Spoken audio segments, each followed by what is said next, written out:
हमारे चैनल को सब्सक्राइब कर लें और घंटी को भी बजा दीजिएगा।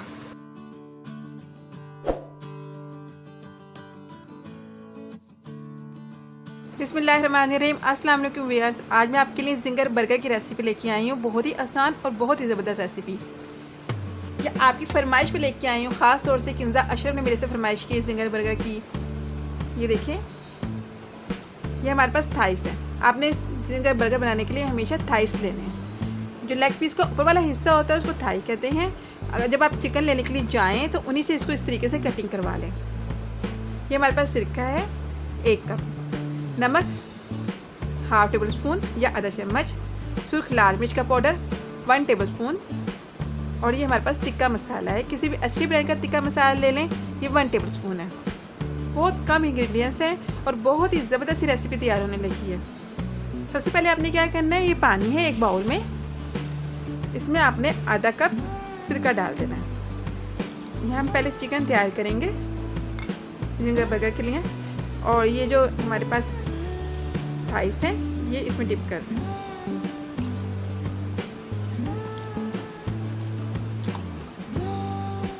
इनको डिप कर दें आधा घंटे के लिए।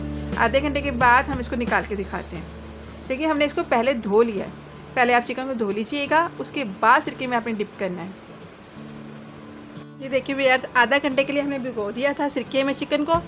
हमने इसको एक स्ट्रेनर में रख लिया है। कितना वाइट हो गया है, साफ़ सुथरा। अब हम इसके अंदर मसाला शामिल करेंगे। इसको एक साइड पे कर दें। एक बाउल में मसाला शामिल करेंगे। सारा चिकन रखें। ये तकरीबन 1 kg चिकन है, इसके हिसाब से मसाला शामिल कर रहे हैं। आपने जितना चिकन लेना हो उस हिसाब से मसाला शामिल कीजिएगा। ये 1 टेबल स्पून लहसुन पाउडर है, ये इसमें आपने शामिल करना है। ये बहुत अच्छा टेस्ट लेके आता है। अगर आपके पास लहसुन पाउडर नहीं है तो आप लहसुन पेस्ट भी शामिल कर सकते हैं। ये तिक्का मसाला 1 टेबल स्पून इसमें शामिल कर दें। ये लाल मिर्च का पाउडर है, इसमें शामिल कर दें। ये आधा चम्मच नमक है, ये इसमें शामिल कर दें। बस इससे ज़्यादा चीज़ें इसमें नहीं जाएंगी, बस सिरका जाएगा। ये आधा कप सिरका जो हमने बचा लिया था ये इसमें शामिल कर दें। इन सब चीज़ों को अच्छी तरीके से आपने मिक्स करना है। इस तरीके से आप इसको मैरिनेट करें।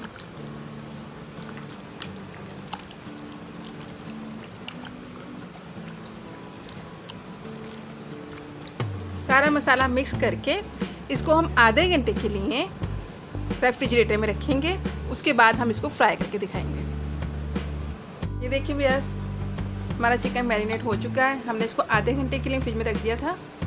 बहुत अच्छे तरीके से मैरिनेट हो चुका है। आप जितना दिल चाहे इसको फ्रिज में रख सकते हैं। जितनी देर आप इसको मैरिनेट करेंगे उतना ही अच्छा इसका जायका बन जाएगा। अब हम इसकी बाइंडिंग करके दिखाते हैं। ये देखिए, ये हमने 1 किलो मैदा लिया है, ऑल पर्पस फ्लोर जिसको कहते हैं। इसके अंदर इसको रखें और इसको ज़ोर से दबा दें। इसको हमने ज़ोर से दबाना है सबसे पहले। उसके बाद आपने इसको ऐसे करना है, ऐसे। पहले इसको क्लॉकवाइज घुमाना है, फिर आपने इसको एंटी क्लॉकवाइज घुमाना है। इस तरीके से बहुत ज़बरदस्त से क्रम्स बन जाते हैं।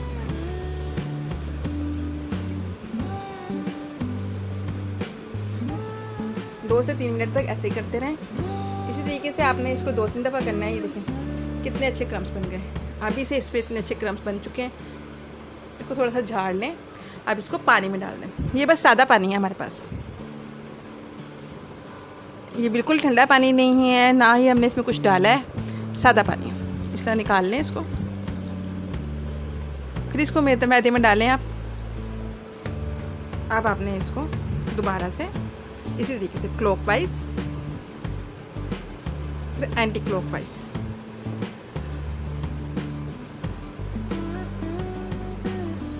ये देखिए क्रम्स, देखें जितने आप इसमें क्रम्स बनाना चाहते हैं उतनी देर तक आप इसमें इस तरह कर सकते हैं। इस तरीके से इसको आप एक बाउल में रख लें।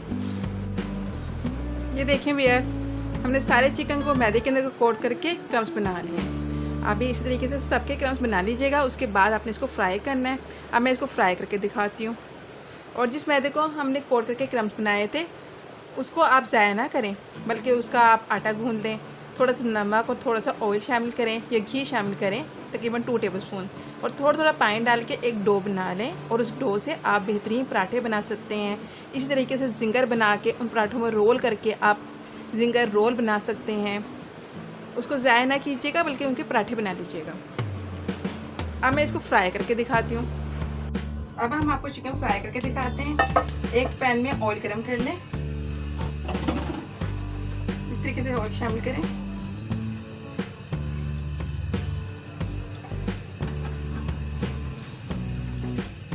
ये देखिए मेरा ऑयल गरम हो चुका है। अब हम इसके अंदर चिकन शामिल कर देंगे इस तरह से। 2 पीस शामिल करते हैं। आपने इसको ढककर पकाना है, कम से कम 15 मिनट आप इसको ढककर पकाएं। मीडियम फ्लेम रखें और 15 मिनट तक आपने इसको ढक के पकाना है। अगर आप इसको ढक के नहीं पकाएंगे तो इसका कलर जल्दी से डार्क हो जाएगा और ये अंदर से कच्चे रह जाएंगे, क्योंकि ये फ्रायर में पकाए जाते हैं, बड़े बड़े फ्रायर में, तो इसलिए ये लाइट ब्राउन होते हैं। अगर आप इसको खोल के पकाएंगे ये डार्क ब्राउन हो जाएंगे, उनका कलर बहुत डार्क हो जाएगा। तकरीबन 10 मिनट तक आपने इसको ढक के पकाना है। ये देखिए भैया तकरीबन 10 मिनट हो गए इसको फ्राई होते हुए। देखें,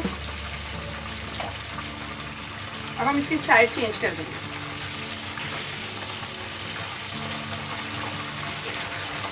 अब हम 10 मिनट तक इधर से फ्राई करेंगे। ये देखिए कितने अच्छे क्रम्स बन रहे हैं माशाल्लाह।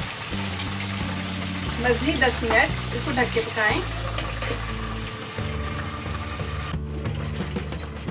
ये देखिए भैया मज़ीद 10 मिनट हो चुके हैं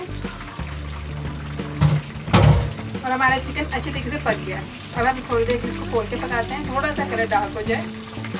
माशाल्लाह बहुत अच्छी खुशबू आ रही है। इसको हम डिश आउट कर लेंगे। इस तरीके से आप इसको डिश आउट कर लें। ये देखें कितने अच्छे क्रम्स बने, ये देखिए कितने अच्छे क्रम्स बने। इसी तरीके से आप सारा चिकन फ्राई कर लें। अब मैं सारा चिकन फ्राई करती हूँ, फिर बर्गर बना के दिखाती हूँ।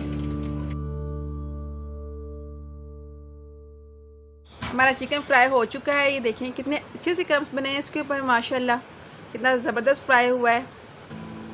सारा चिकन हमने फ्राई कर लिया है। अब मैं जिंगर बर्गर बना के दिखाती हूँ।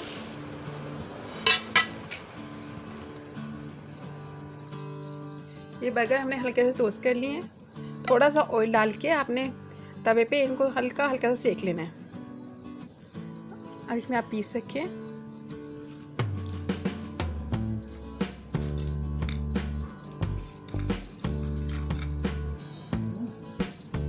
ये हमारे पास बंद गोभी है, इसको हमने स्लाइसर की मदद से स्लाइस कर लिया है। ये इसमें डालें आप इस तरीके से।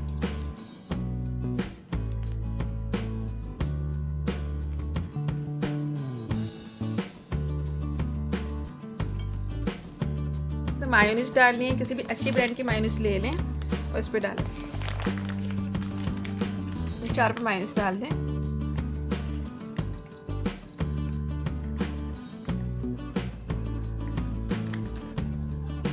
टमाटो सॉस डालनी है, टमाटो केचप पे डालें।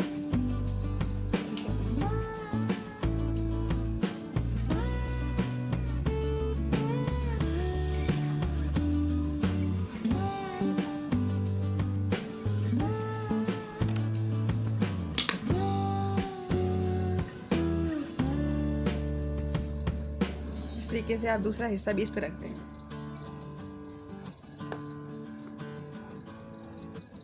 देखिए व्यूअर्स हमारे जिंगर बर्गर बिल्कुल रेडी हो गए हैं। माशाल्लाह कितने ज़बरदस्त जिंगर बर्गर तैयार हुए हैं।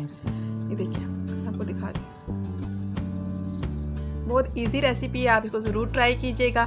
अगर आपको मेरी रेसिपी पसंद आई है तो इस रेसिपी को लाइक करें, शेयर करें, और अगर अभी तक आपने मेरे चैनल को सब्सक्राइब नहीं किया है तो सब्सक्राइब कर लें और बेल को भी दबा दें ताकि आने वाली हर नई रेसिपी आपके पास पहुँच जाए। शुक्रिया, अल्लाह हाफिज़।